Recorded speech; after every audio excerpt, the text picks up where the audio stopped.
Blouse जोडताना बऱ्याचदा होणारे प्रॉब्लेम्स, आणि त्याच्यामध्ये जर हेवी बस्टवाला ब्लाऊज असेल, म्हणजे ब्लाऊजची उंची कमी आणि साईज मोठी असेल, तर मात्र तुम्हाला नक्कीच प्रॉब्लेम होत असेल. कारण बऱ्याच ताई मला कमेंट करत असतात की ताई, हेवी साईजमध्ये ब्लाऊजची उंची कमी असेल आणि आम्ही आहे ती उंची घेतली तरीसुद्धा ब्लाऊज पुढून वरती उचलतं, पुढून ब्लाऊज परफेक्ट बसत नाही, चेस्ट साईजला परफेक्ट फिटिंग येत नाही, म्हणून क्लायंटची कंप्लेंट असते. आता मी शिवते कटोरी ब्लाऊज 39-40 साईजचं.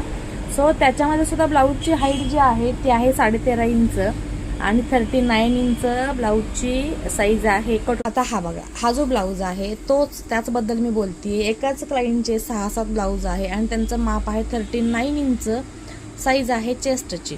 कटोरीचा हा पार्ट बघा मोठा आहे आणि ब्लाऊजची उंची कमी आहे, आणि ब्लाऊजच्या बॅक पार्टपेक्षा फ्रंट पार्टची उंची आपल्याला अर्धा इंच जास्त घ्यायची असते. आता ती कटोरीच्या या पार्टमध्ये वाढवायची असते, ना की या पार्टमध्ये. हा आपला जो आहे 2, 2.25 ते 3.5, 3.25 जो आहे तोच हवा आहे. कारण ब्लाऊजची हाईट आपल्याला जास्तीत जास्त वाढवता कशी येईल ते पाहिजे आहे साईजसाठी. बघा 3.25 पण आहे, 3 इंचाची क्रॉसपट्टी आहे आणि इकडेही 2 इंचाची क्रॉसपट्टी आहे, ज्याच्यामुळे हेवी बस्ट असेल तर हे आपल्याला परफेक्ट कटोरीमध्ये सेट करता येईल. चला तर मग आता कटोरी जोडताना काय करायचं आहे, या पद्धतीने कटोरी परफेक्ट येण्यासाठी आणि हेवी साईजला कटोरी परफेक्ट बसावी, ब्लाऊजची उंची कमी पडू नये त्यासाठी बघा.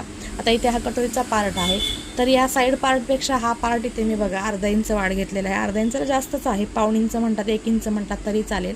आणि इथून लावून दाखवलं तर तो इथे परफेक्ट आहे. इथून खाली 1 इंच वाढ आहे आणि कटोरी, तर हा पार्ट इथे जो आहे तो मोठा आहे. हे पहा, इथून जर लावून तुम्ही पाहिला तर इथे हा पार्ट मोठा आहे. तर हा आहे असा इथे लावून घ्यायचा आहे आपल्याला. हा पार्ट सरळ ठेवायचा आहे, कटोरीचा पार्ट उलटा ठेवायचा आहे. दोन्ही सोयीच्या बाजू आहेत त्या आतमध्ये येतील, आणि जे काही तुमचं मार्जिंग आहे शिलाईचं ते तुम्हाला इथे शिवत आणायचं आहे. या पद्धतीने कुठेही ओढाताण करायची नाही आहे, किंवा कुठलाही कटोरीचा पार्ट खेचून सुद्धा अजिबात घ्यायचं नाही, तरीसुद्धा हा परफेक्ट बसणार आहे. जवळून दाखवते. इथे न खेचता मी हे दोन्ही पार्ट एकावरती एक ठेवून फक्त जॉईंट करत आहे, आणि इथं अर्धा इंच माझी शिलाई मार्जिंग आहे. सो अर्धा इंच शिलाई मार्जिन मी घेतलेले आहे. हे पहा, प्रॉपर जोडून झाल्यानंतर इथून पण प्रॉपर सेट झालेला आहे आणि इथून पण प्रॉपर सेट झालेला आहे.